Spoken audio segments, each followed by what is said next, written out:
ॐ सहना भवतु सहनौ भुनक्तु सह वीरं करवावहै तेजस्विनावतीतमस्तु मा विद्विषावहै।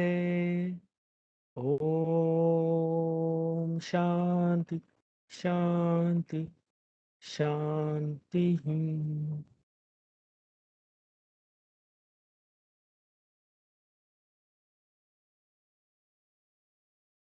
आपण तिसऱ्या अध्यायाचे पहिले 1 ते 10 श्लोक म्हणूया.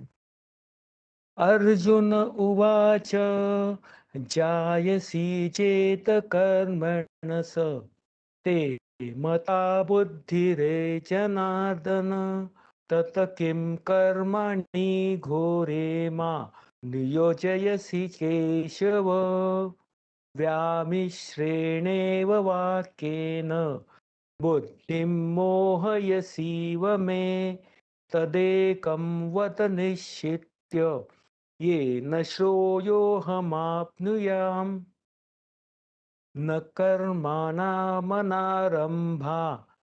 नैष्कर्म्यं पुरुषोऽश्नुते न च सन्न्यस्यनादेव सिद्धिं समधिगच्छति न हि कश्चित् क्षणमपि जातु तिष्ठत्य कर्म कृत् कार्यते ह्यवशः कर्म सर्वप्रकृतिचैर्गुणे कर्मेन्द्रियाणि संयम्य य आस्ते मनसा स्मरन् इन्द्रियार्थान् विमूढात्मा मिथ्याचारस उच्यते यसत्विन्द्रियाणि मनसा नियम्यारभतेऽर्जुन कर्मेन्द्रियो कर्मयोग मसक्तस विशिष्यते नियतं कुरु कर्म त्वं कर्मजायो ह्यकर्मणः शरीरयात्रापि च ते न प्रसिद्धधेत कर्मणः यथार्थात् यज्ञार्थात् कर्मणोऽन्यत्र लोकोऽयं कर्मबन्धनः तदर्थं कर्म कान्तेय मुक्तसङ्गसमाचर सह यज्ञा प्रजा सृष्ट्वा पुरोवाच प्रजापती अनेक प्रशविष्यद्व मे शवोस्तिष्ठ कामधूक.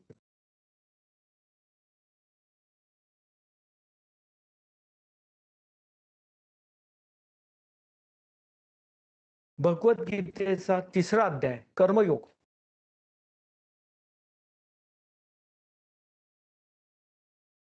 मनुष्य जन्म घेतलेला आहे.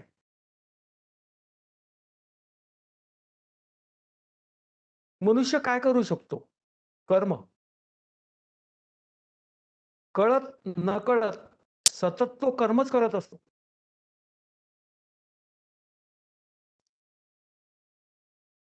कधी करत असलेल्या कर्मांची त्याला जाणीव असते, कधी नसते. काही कर्म तो मनातील बुद्धी, विचार, भावभावना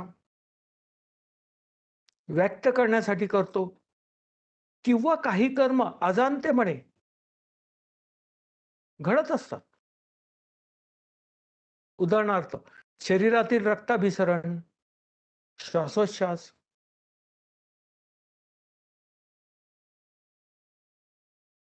असे शरीराचे कित्येक कर्म आहेत जे आपोआप घडत असतात.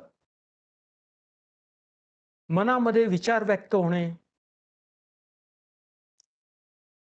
वासनांचं विचारांमध्ये परिवर्तन होणे, आपोआप घडणाऱ्या घटना निसर्गतः या घडतात. बऱ्याच वेळा एखादी गोष्ट आपल्या मनात सुद्धा नसते आणि अचानक घडते. अजाणतेपणे घडणाऱ्या क्रिया.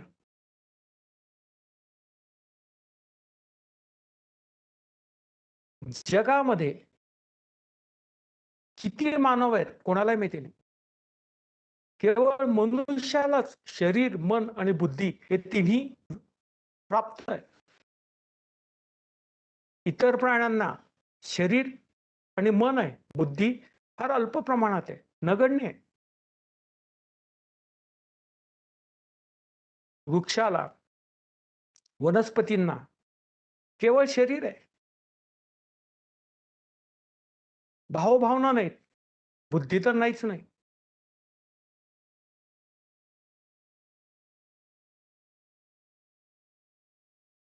वृक्ष, वनस्पती, प्राणी यांना कर्म करणे हे बंधनकारक आहे. कोणतं कर्म करायचं याची ते निवड करू शकत नाही. निसर्गतःच त्यांच्या समोर कर्म येतात, ते पार पाडतात.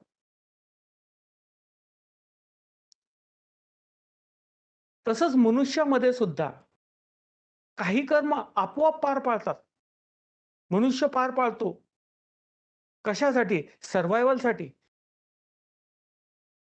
निसर्गतःच काही प्रोसेसेस ऑटोमेटेड असतात. रक्ताभिसरण करणे. तुम्ही विचार करून स्वतःचं रक्ताभिसरण वाढवू सुद्धा शकत नाही, कमी सुद्धा करू शकत नाही. आपोआप घडणारी गोष्ट आहे. श्वासोश्वास आपोआप घडतो.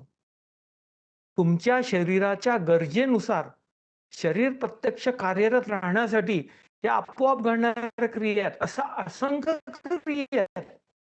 तुम्ही डोळ्यांनी पाहता, कित्येक क्रिया घडत असतात. कानाने ऐकता, बोलता, स्पर्श जाणवतो. कित्येक क्रिया घडत असतात. आपल्याला माहिती नसतं. आपली न्यूरो सिस्टीम प्रत्यक्ष कशी वर्क करते, आपलं हृदय प्रत्यक्ष कसं वर्क करतो माहिती नसतं. आपोआप घडत असतात. निसर्गतःच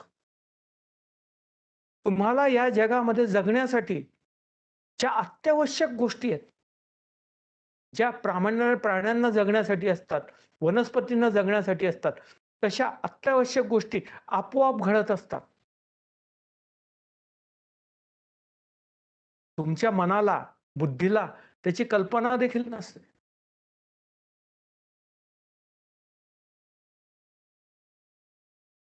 आणि थोड्या काही कर्म, क्रिया आपण आपली बुद्धी आणि मनातील भावभावनांद्वारे करतो आणि म्हणतो, "मी केलं, मी केलं, मी आयुष्य जगतो." माझं स्वतःवर पूर्णतः नियंत्रण आहे.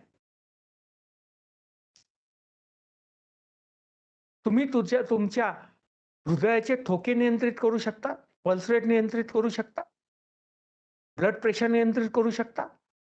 म्हणू शकता, आता माझं 110 आहे, मी 100, 180 करतो. करू शकता? कमी करू शकता?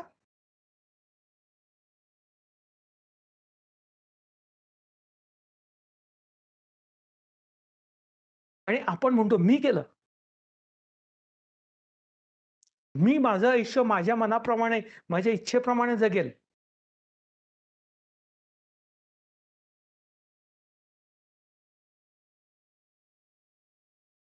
पहिल्या अध्यायात अर्जुनाने स्वतःच्या मनातील व्यथा स्पष्ट केली. त्याच्या मनातील विषाद भगवंतांना जाणवला. अर्जुन पूर्णतः भगवंतांना शरण आला. भगवंतांना म्हणाला, "भगवंता, तुम्हीच केवळ मला मार्गदर्शन करू शकता. मी कोणत्या मार्गाचा अवलंब करू?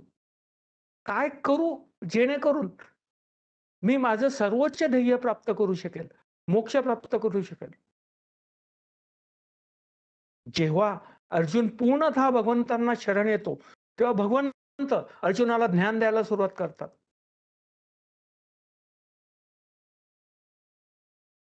मनुष्य जेव्हा भावनाशील असतो,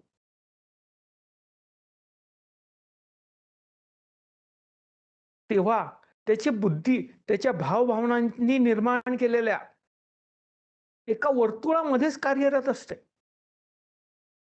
सत्य त्या भावभावनांच्या पलीकडे जरी असलं तरी त्याच्या बुद्धीला कळत नाही, कारण त्याच्या भावभावना त्याच्या बुद्धीला कार्य करूच देत नाही. त्याला तर स्पिअर मध्येच कार्यरत करतो. त्याच्या भावना पूर्णतः व्यक्त करण्यासाठीच बुद्धीचा उपयोग करतात.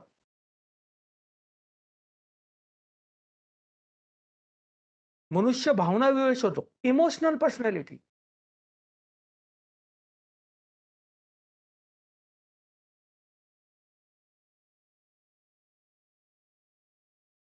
बुद्धी कार्यच करत नाही. अर्जुनाची ती स्थिती होती. युद्धामध्ये जेव्हा त्याने शत्रू सैन्यामध्ये आपल्या समोर उभे असलेले स्वतःचे आप्तेष्ट बघितले, गुरुजन बघितले, कृपाचार्य, द्रोणाचार्य, कुरुश्रेष्ठ, भीष्म बघितले, स्वतःचे सवंगडी बघितले, नातेवाईक बघितले, तेव्हा तो भावनाविहत झाला.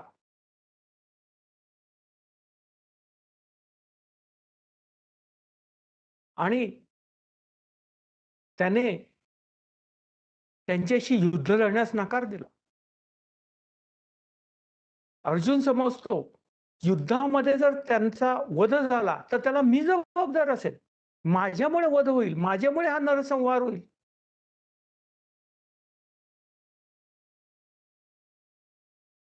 भगवंत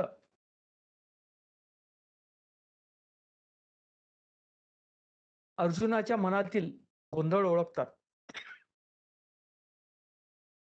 अर्जुन पूर्ण शरण आल्यामुळे भगवंत अर्जुनाला ज्ञानदानास प्रारंभ करतात.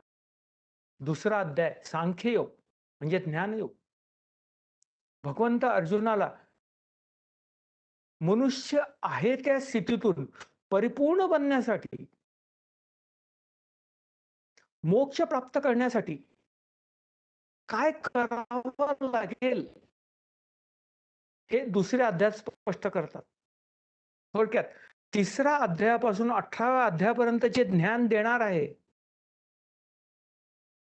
त्याची अनुक्रमणिका म्हणजे दुसरा अध्याय.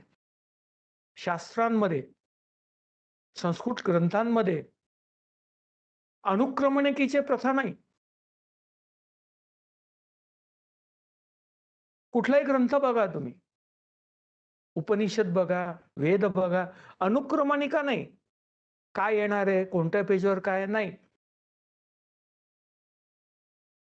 एखाद्या उपनिषदामध्ये किंवा ग्रंथामध्ये काय शिकवलं जाणार आहे याचा सारांश पहिल्या काही श्लोकांमध्ये दिलेला असतो आणि त्या श्लोकांचा मतितार्थ पुढच्या श्लोकांमध्ये स्पष्ट केलेला असतो.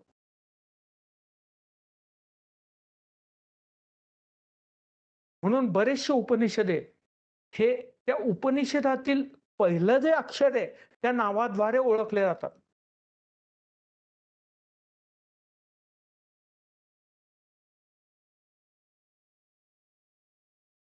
भगवद्गीतेची अनुक्रमणिका नाही.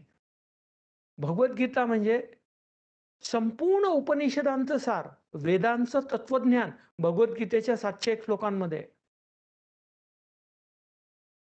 पूर्ण दुसरा अध्याय म्हणजेच भगवद्गीतेची अनुक्रमणिका.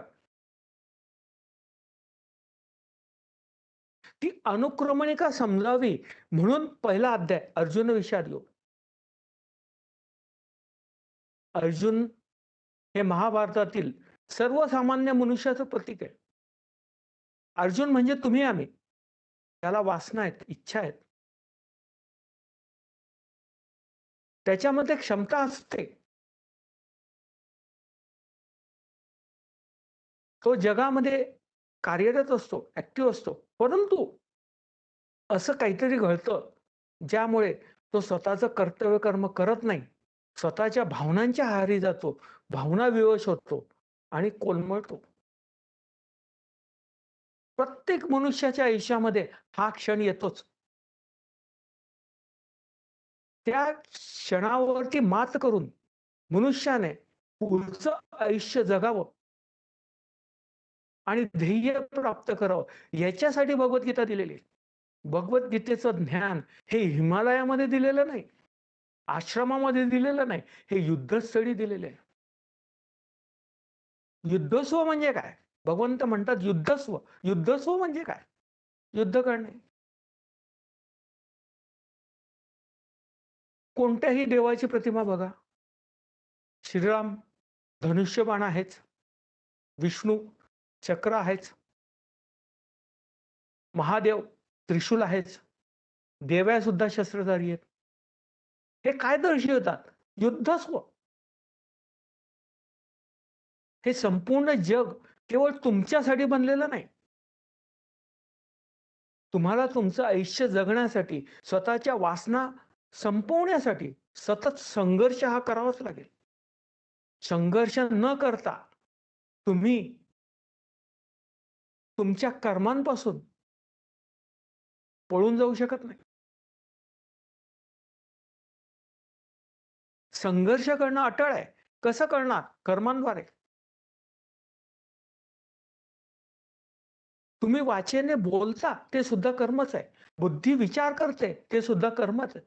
मनात भावभावना येतात, निर्माण होतात आणि त्या व्यक्त होतात हे सुद्धा कर्मच आहे. तुमचं शरीर, मन, बुद्धी जे काही करतं ती प्रत्येक गोष्ट म्हणजे कर्म आहे. मनुष्य केवळ कर्म करतो.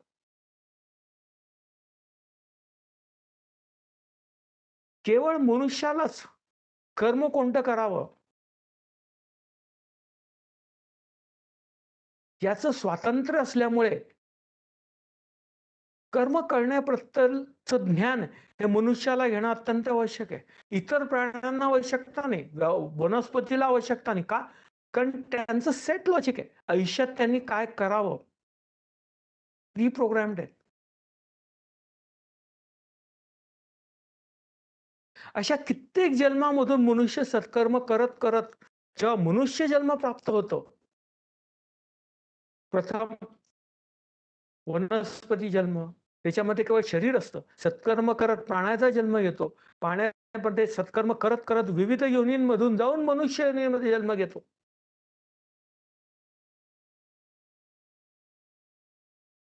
या विविध टप्प्यांमधून मनुष्य जेव्हा सत्कर्म करत जातो, त्याचा फलस्वरूप त्याला मनुष्य योनीमध्ये बुद्धी भगवंतांनी दिलेली आहे आणि कर्म स्वातंत्र्य दिलेलं आहे. स्वतःचं कर्म स्वतःहून निवडा. त्याचं स्वातंत्र्य दिलेलं आहे. म्हणून योग्य कर्म काय, अयोग्य काय, चांगलं काय, वाईट काय, हे कळणं मनुष्यासाठी आवश्यक आहे. म्हणून भगवंतांनी भगवद्गीतेच्या खऱ्या तत्वज्ञानाची सुरुवात ही कर्मयोगाद्वारे दिलेली आहे. दुसऱ्या अध्यायात भगवंत ज्ञान देतात. अर्जुनामध्ये थोडासा फरक पडलेला दिसतो. अर्जुन ज्ञान ग्रहण करतोय असं भगवंतांना जाणवतं. म्हणून भगवंत कर्मयोगाचं ज्ञान प्रदान करून भगवद्गीतेच्या तत्वज्ञान प्रदान करण्याच्या प्रक्रियेला सुरुवात करतात. प्रथम भगवंत कर्माचा परिचय करून देतात. कर्म दोन प्रकारची आहेत. मनुष्य जेव्हा बाह्य जगाच्या संपर्कात येतो, त्याची इंद्रिये, मन, बुद्धी बाह्य जगाच्या संपर्कात येते. म्हणून त्याच्या संबंधित मनुष्य कर्म करतो. त्याला बहिर्मुखी कर्म म्हणतात. आणि मनुष्य बाहेरच्या जगापासून अलिप्त होऊन अंतस्थ मनस्थिती जाणून अंतस्थ स्वतःचं आत्मा जाणण्यासाठी जे प्रयत्न करतो ते सर्व अंतर्मुखी आहेत. स्वतःच्या अंतस्थ आत्म्यापर्यंत पोहोचण्यासाठी केलेले कर्म आहेत. जो मनुष्य बाहेरच्या जगाने प्रेरित होऊन कर्म करतो त्याला बहिर्मुखी म्हणतात. जो मनुष्य अंतस्थ आत्मतत्वाद्वारे प्रेरित होऊन कर्म करतो त्याला अंतर्मुखी म्हणतात. असे मनुष्याचे दोन प्रकार आहेत.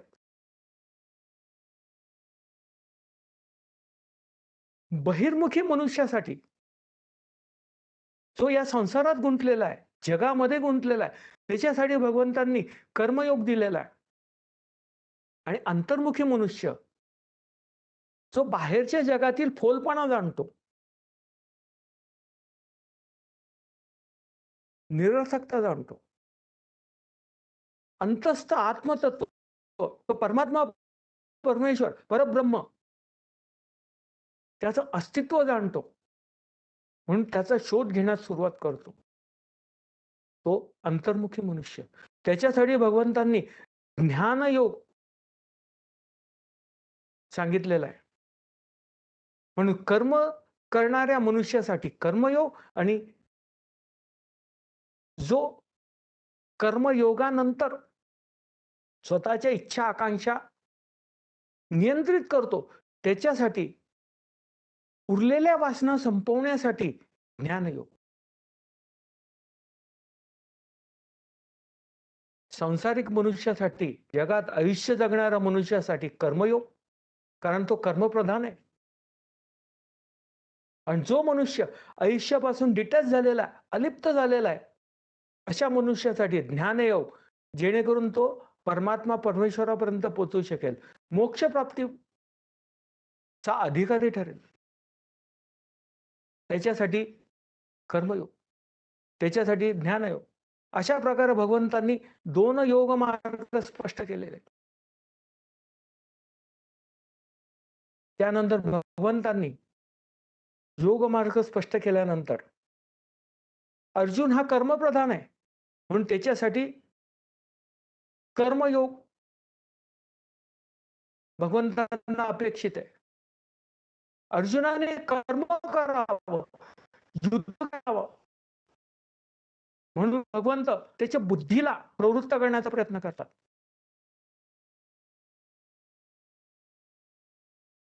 भगवंत अर्जुनाला समजून सांगतात, कर्म म्हणजे काय. बुद्धीचा उपयोग करून कर्म करणे, याला बुद्धियोग म्हणतात. कर्मयोग, कर्म करणे, बुद्धीचा उपयोग करून कर्म करणे, बुद्धियोग. बुद्धी आणि ज्ञान या दोघांचा उपयोग करून कर्म करणे, ज्ञानयोग. कर्मयोग, बुद्धियोग, ज्ञानयोग.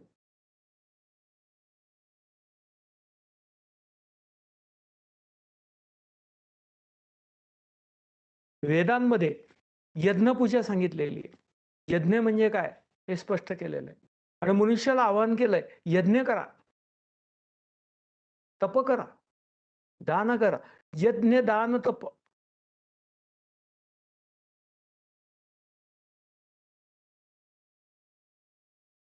या तीन प्रकारे कर्म करण्यास भगवंतांनी अर्जुनाला प्रेरित करण्याचा प्रयत्न केलेला आहे. वेदांचं मूळ यज्ञ, ध्यान, तप हे आहे.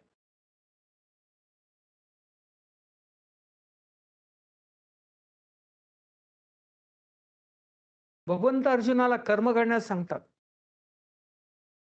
अर्जुनाला प्रश्न आहे, भगवंता तुम्ही दोन मार्ग सांगितलेले आहेत, ज्ञानयोग आणि कर्मयोग. दुसऱ्या अध्यायामध्ये ज्ञानयोग स्पष्ट केलेला आहे, आणि आता कर्म करण्यास सांगतात. भगवंता मी गोंधळलेलो आहे, मला कळत नाही निश्चित काय करू, तुम्ही मला मार्गदर्शन करा, मी नक्की काय करू. भगवंत समजून सांगतात, तीन प्रकारचे कर्म आहेत.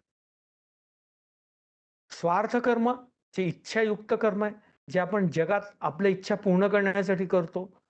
निस्वार्थ कर्म, ते आपण जगात करतो कशासाठी, इतरांना मदत करण्यासाठी, स्वतःची अहंकारिक इच्छा पूर्ण करण्यासाठी नाही, दुसऱ्याला मदत करण्यासाठी. समाज हितासाठी, देश हितासाठी, मानवतेच्या हितासाठी, संपूर्ण प्राणीमात्रांच्या हितासाठी, पृथ्वीच्या हितासाठी आपण कर्म करतो. ते निस्वार्थ कर्म आहेत. स्वतःच्या इच्छा पूर्ण करण्यासाठी नाही. ते दुसऱ्या प्रकारचे निस्वार्थ कर्म. इच्छा आहेत, पण कशा? स्वार्थी नाही, अहंकारिक नाही. आणि तिसऱ्या प्रकारचं इच्छाविरहित कर्म करणं, केवळ कर्तव्य कर्म करणं. कोणत्याही इच्छा पूर्ण करण्यासाठी, इच्छा पूर्ण करण्याच्या प्रेरणेने कर्म करणं नाही.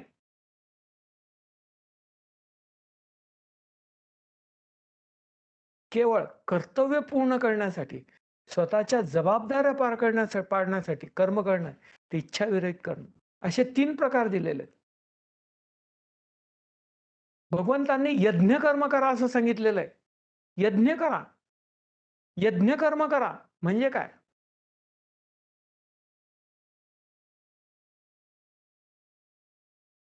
निस्वार्थ कर्म करत करत इच्छारहित कर्म करा.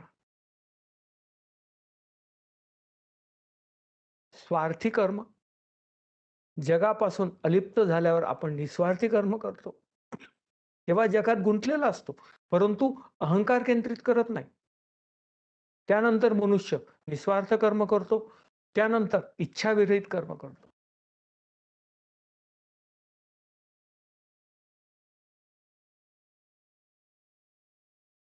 तीन प्रकारचे कर्म. भगवंत इच्छाविरहित केलेल्या कर्माला यज्ञकर्म म्हणतात. मनुष्य जेव्हा स्वतःचे कर्तव्य कर्म कोणत्याही प्रकारे अहंकार न बाळगता किंवा अहंकारयुक्त इच्छा मध्ये गुंतून न जाता करतो, ते यज्ञकर्म आहेत. आणि हे कसे करावे? परमात्मा परमेश्वरावरती परिपूर्ण श्रद्धा ठेवून करावे, समर्पण भावनेने करावे, अहंकारिक भावनेने नाही. तेव्हा मनुष्य अंतर्मुख बनून हळूहळू ध्यानस्थ होतो आणि ध्यान साधनेद्वारे मोक्ष प्राप्त करतो.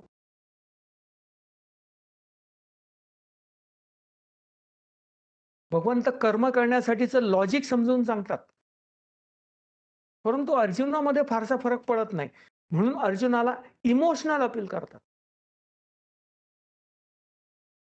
त्यासाठी भगवंत 6 प्रकारे आवाहन करतात. पहिलं भक्तीद्वारे, त्यानंतर त्याच्या मानसिकतेमध्ये परिवर्तन करण्याचा प्रयत्न करतात. त्यानंतर अति अभिमान, व्हॅनिटी. त्यानंतर भीती दाखवतात. तू कर्म केलं नाही तर काय परिणाम होतील ते सांगून भयभीत करतात. त्यानंतर धमकी देतात. अशा प्रकारे भक्ती, मानसिकतेचे परिवर्तन, अति अभिमान, वैयक्तिक आवाहन, पर्सनल अपील. मी कर्म करतो, तू पण कर.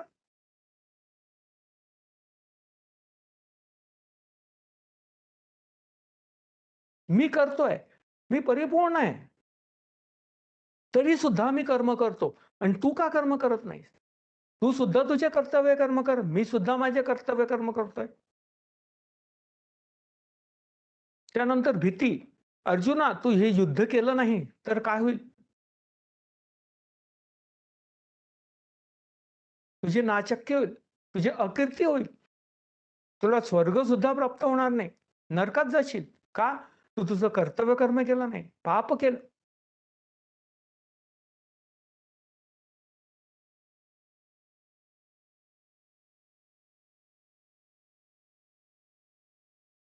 अशा प्रकारे भगवंत अर्जुनाला धमकी देतात. त्यानंतर अर्जुनामध्ये फरक पडलेला दिसतो, म्हणून भगवंत पुढच्या विभागामध्ये 36 ते 39 श्लोकांमध्ये, सॉरी 20 ते 35व्या श्लोकामध्ये कर्मासाठी भावनिक आवाहन करतात 20 ते 25 मध्ये, आणि त्यानंतर 11 श्लोकांमध्ये योग्य कर्म करण्याचं तंत्र स्पष्ट करतात. Technique to do right action. आपल्याला प्रत्येक जण सांगतो, योग्य कर्म कर, योग्य कर, योग्य कर, चांगलं कर्म कर. पण कसं करायचं? It's a big problem. भगवंत या विभागामध्ये technique to do right action, योग्य कर्म करण्याचं तंत्र स्पष्ट करतात. पहिली गोष्ट, कोणतंही कर्म करण्याच्या अगोदर स्वतःचा स्वधर्म समजून घ्या, स्वतःचा स्वभाव समजून घ्या. आपण मूळतः कसे आहोत? आपली वृत्ती काय? हे समजून घ्या. स्वतःला समजून घ्या. अर्जुन विषाद घेऊ. स्वतःला समजून घ्या. त्यानंतर स्वतःच्या स्वभावाप्रमाणे जगामध्ये काय करायचं, कोणतं क्षेत्र निवडायचं हे ठरवा. वडिलांनी सांगितलं म्हणून नाही, कोणीतरी सांगतं हे फार चांगलं आहे म्हणून नाही. स्वतः कन्फर्म करा, खात्री करून घ्या, माझ्यासाठी योग्य काय, आणि मग करा. तुम्हाला काय आवडतं किंवा आवडत नाही म्हणून नाही. तुमच्यासाठी काय योग्य आहे, अयोग्य आहे याचा अभ्यास करून योग्य मार्गाची निवड करा. स्वतःचे कर्तव्य कर्म जाणा.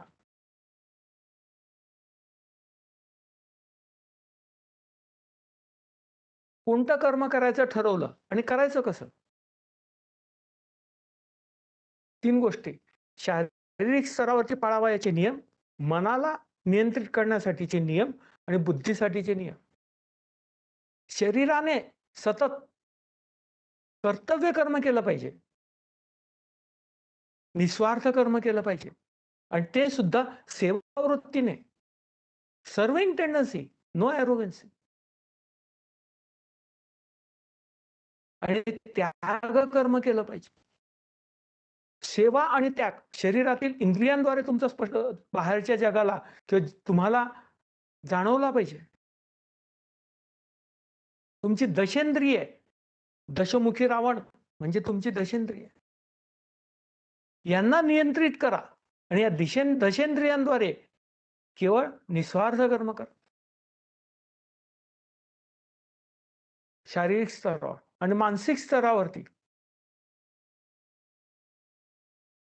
सुख दुःख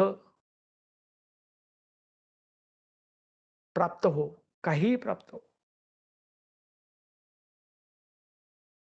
आवडी-नावडींच्या पलीकडे जाऊन मला हे आवडतं म्हणून करायचं, आवडत नाही म्हणून करायचं याला अर्थ नाही. आवडी-नावडींच्या पलीकडे जाऊन सुख प्राप्त हो, दुःख प्राप्त हो, काहीही प्राप्त हो. काही जरी प्राप्त झालं, तर तुमचं मन समतोल राहिलं पाहिजे. तुम्ही त्याच्यामध्ये गुंतून जाता कामा नये. हे मानसिक स्तरावर. बौद्धिक स्तरावर मान अपमान काहीही प्राप्त हो, त्याचा तुमच्यावर परिणाम व्हायला नको. हे 3 स्तरावरती कर्म करताना घ्यायचे काळजी आहेत आणि नियम आहेत. 3 स्तरावरती दिलेत भगवंतांनी. शरीर, मन आणि बुद्धी. हे करताना पहिली महत्वाची गोष्ट, त्या कर्मांद्वारेच तुम्हाला ऊर्जा निर्माण व्हायला पाहिजे. You should get energised. It should not SAP your energy. तुमची ऊर्जा संपायला नको. हो, इतक्यात कर्म हीच पूजा आहे.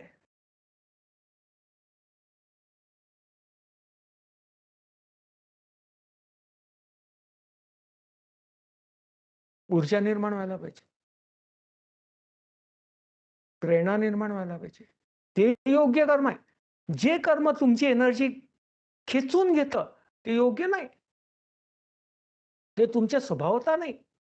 तुम्हाला एखादी गोष्ट तुमच्या स्वभावाला अनुकूल असेल, तुम्ही थकत नाही ती गोष्ट करताना.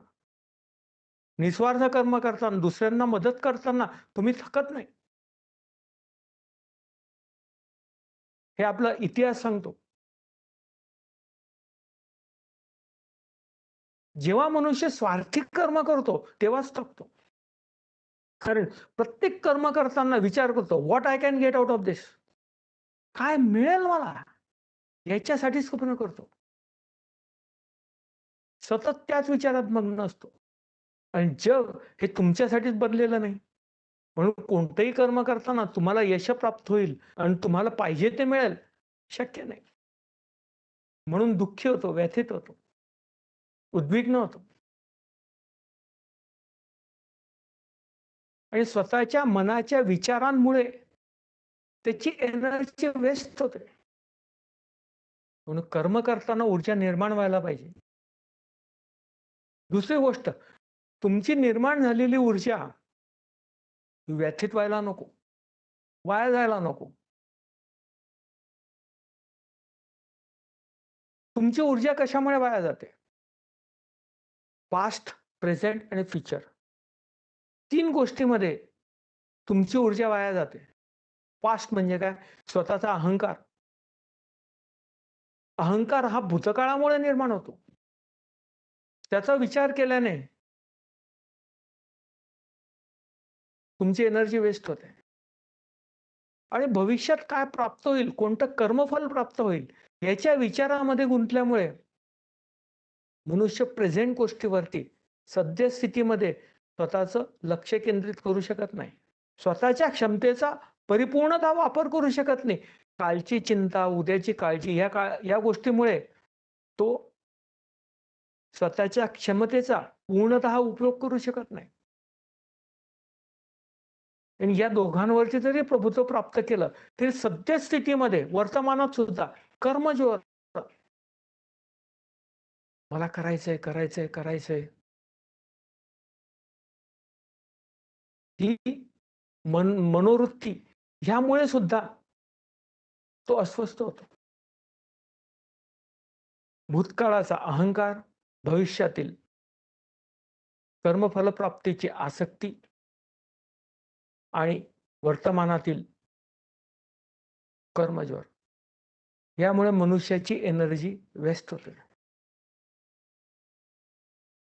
योग्य कर्म करताना काय लक्षात घेतलं पाहिजे?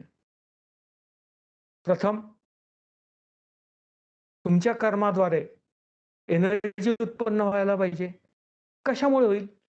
जर तुम्ही शारीरिक स्तरावरती निस्वार्थ कर्म केले, स्वार्थी कर्म केले नाही, आपोआप निर्माण होईल.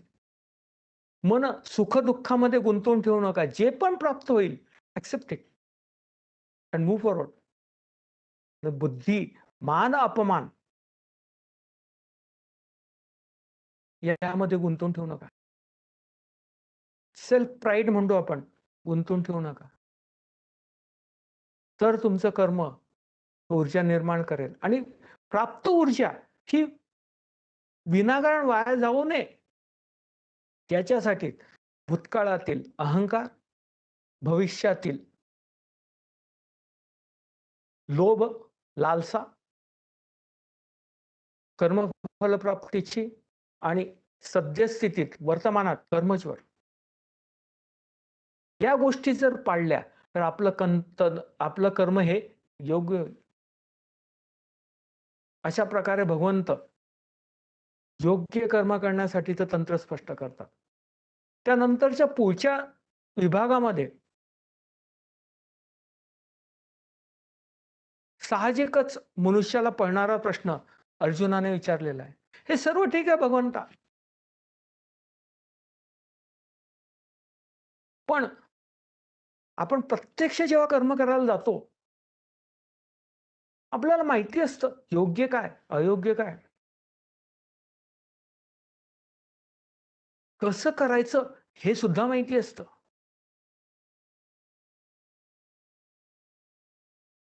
तरी सुद्धा ऐन वेळेस आपण ते करत नाही, त्याच्यापासून दूर जातो का?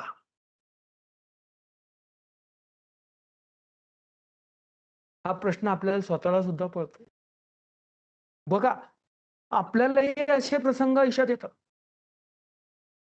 माहिती आहे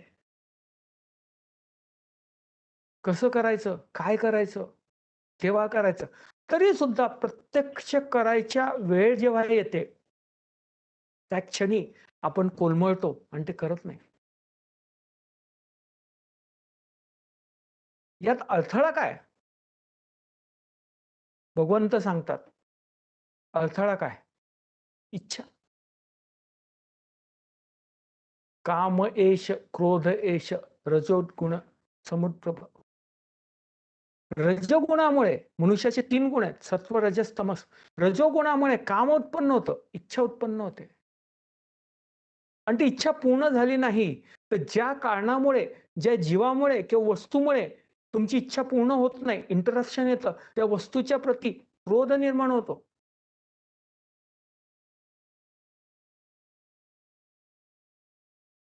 मनुष्य क्रोधित होतो. जर तुम्ही क्रोधित झालात, अस्वस्थ झाला, तर मूळ काय? इच्छा.